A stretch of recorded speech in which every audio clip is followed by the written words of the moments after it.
Hi here! I am in the garage and I'm picking up my Ebonizing solution. It is just vinegar and a piece of steel wool. And it's been sitting in there for probably a week or so. I read some stuff and it says to use quadruple zero sized steel wool, but I had size 1. So it took a few more days to break down all the way, but I'm ready to try it. I'm excited. Yeah, so I'm going up to the shop. Come on, puppies!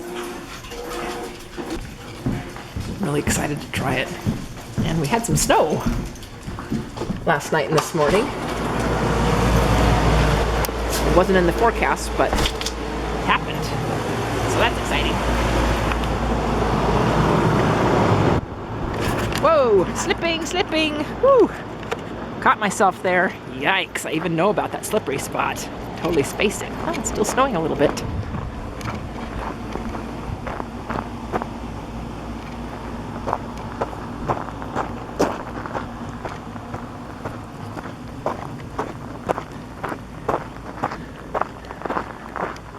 What do you think, puppy dogs? What do you think? Ooh, cool. See the snow sparkling right there? I don't know if the film is catching it or not, but oh, so pretty. Wow. Cool. What do you think, kibbies? What do you think, Wally?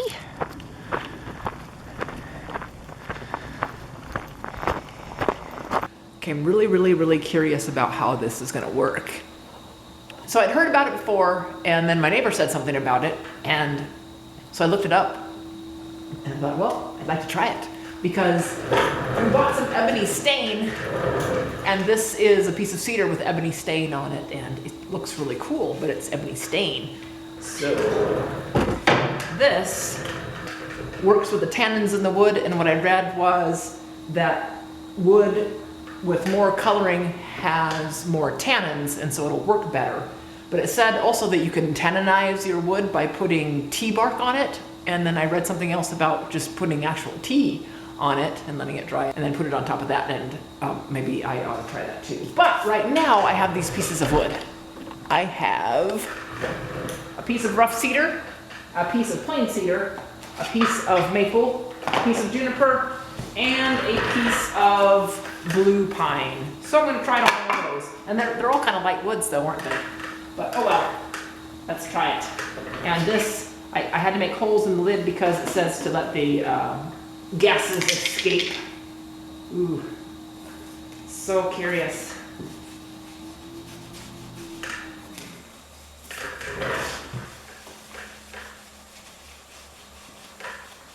Well, definitely making it darker. Look at that. Ooh, look at that. That's what's a light piece of juniper. Ooh, stinky. Stinky.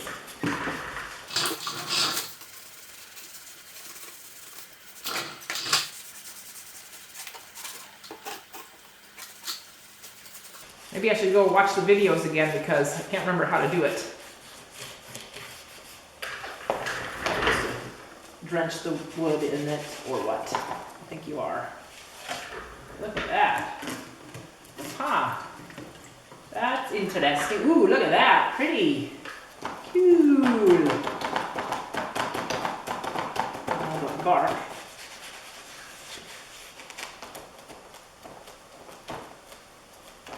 Huh. So let's try, oh, I got it on the cedar, so let's try this piece of cedar.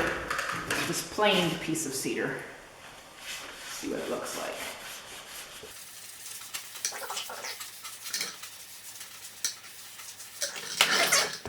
How about this piece of blue pine?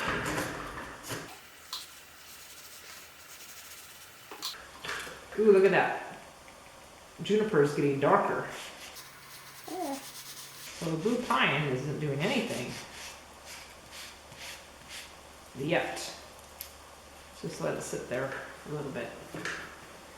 And try a maple. Oh, look. That piece of cedar is ebonizing.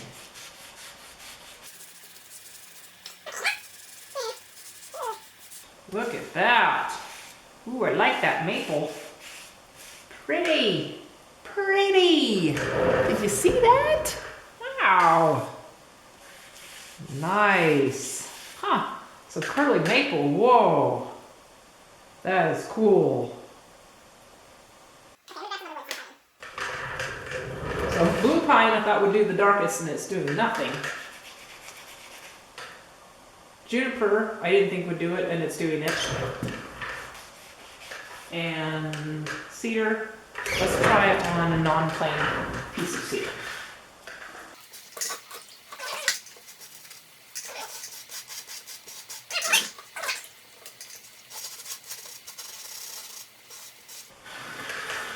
Wow, that got really dark. Huh. Not the ebony color I was looking for though. Let me go find a different piece.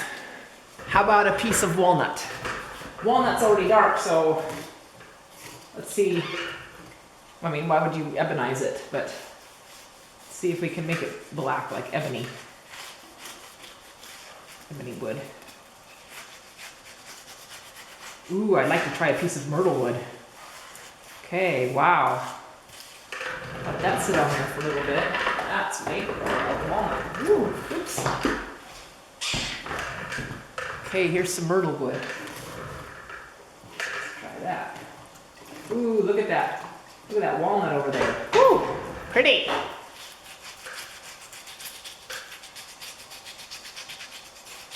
Hi, Wally. This is myrtlewood. Hi, Wally. Let's see. Ooh. I think it's gonna. Come on in, Gibbies. Come on, Gib. Okay, myrtlewood, not so much.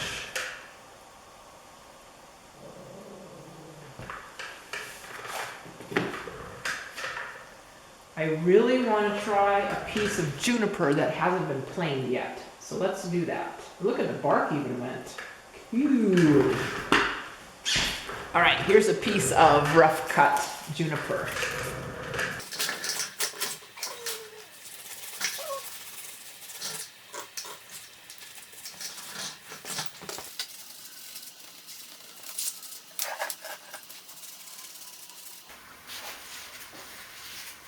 So let's recap.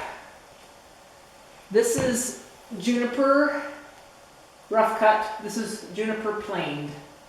This is cedar rough cut, and this is cedar planed. This is blue pine. It does nothing. Myrtlewood looks awesome.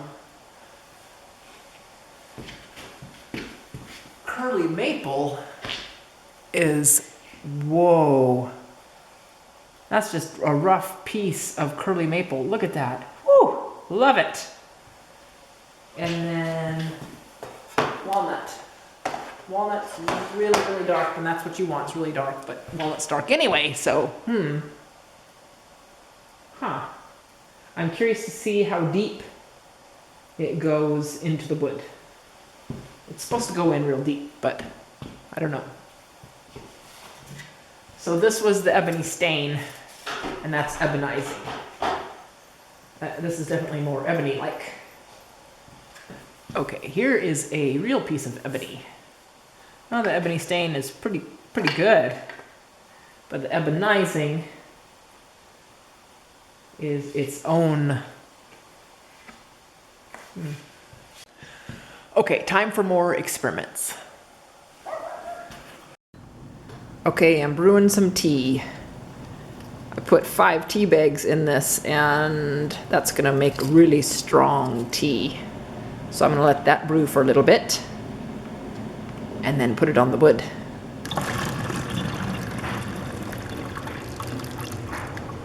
So while I was down making my tea, the wood continued to get darker. Except this blue pine. The blue pine doesn't seem to be affected by it very much anyway. But look at the walnut. Whoa. And this is actual ebony right here. So look at that. It has like a purple tinge to it. But whoa. Yeah, neat. This is a piece of cedar just like that one.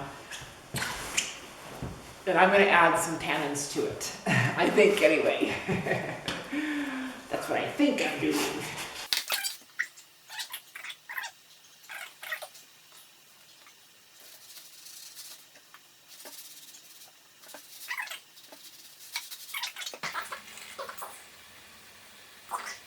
So here is a piece of blue pine. And let's put tea on one side.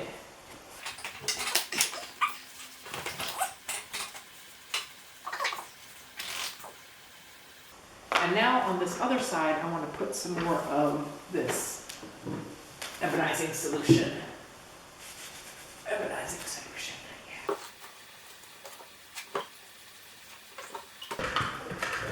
Okay, I'm going to try something else now too. I have a small piece of myrtlewood, poplar, and juniper, and I'm just going to soak them in here. See what happens.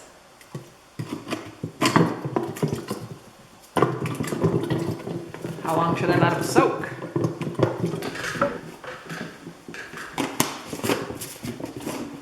Let's just leave them in there for a little bit.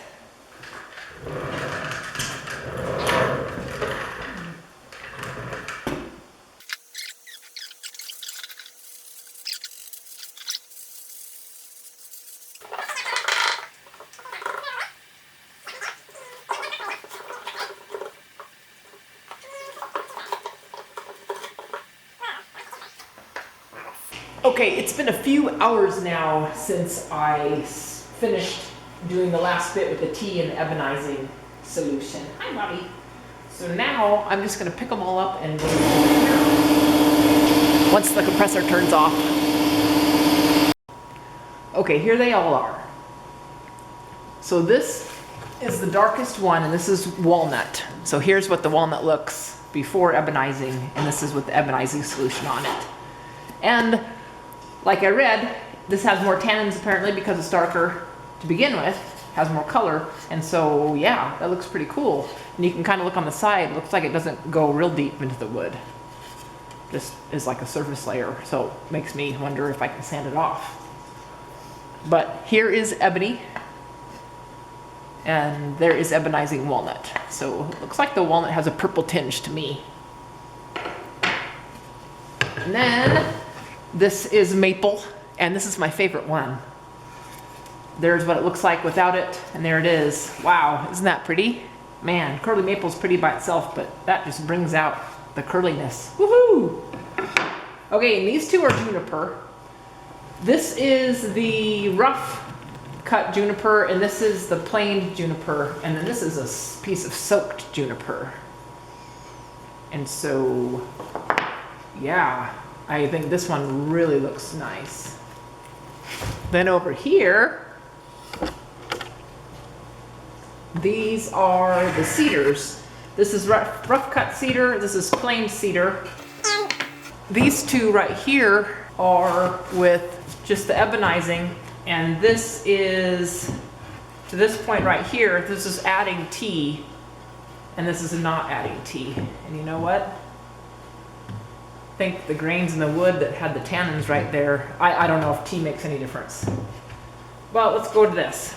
So this is a piece of blue pine, and this is the blue pine that I tried before, and you know it has a bunch of junk on it, maybe that's why it didn't work so well, but this is a nice clean piece of blue pine, and this is with tea on it, and this is without. So the tea did make the blue pine a little bit darker. And this is myrtlewood soaked, and this is myrtlewood just put on there, and look at that, it looks just as dark as the walnut. Actually, it looks blacker than the walnut. The walnut looks purple. This looks black. And let's check it with the ebony. Huh, pretty good. Myrtlewood. This was the piece of blue pine that I soaked. It's kind of ugly. And that's it. And then this was the piece of cedar that was stained with ebony stain. So, I think I'm just gonna sand real quick and see if I can sand one of them clean. I've got 60 grit on there, and I'm just gonna sand on this, and look, it sanded away.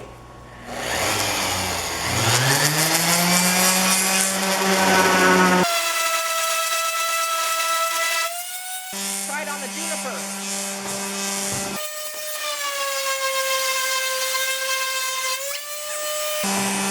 Walnut.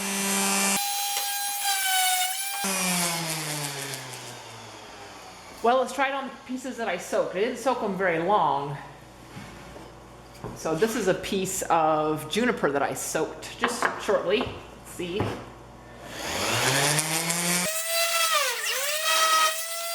Myrtlewood soak.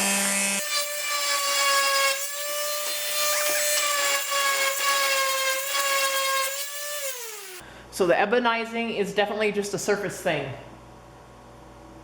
Maybe if you soak it for a long, long time or something, I don't know. But anyway, that was fun. A fun experiment with some vinegar and some steel wool. Huh, pretty cool. So thanks for joining me, everybody, and we'll see you next time. Bye. I just planed down one of the rough cut cedars, and look, the ebonizing happened way down in there. So awesome.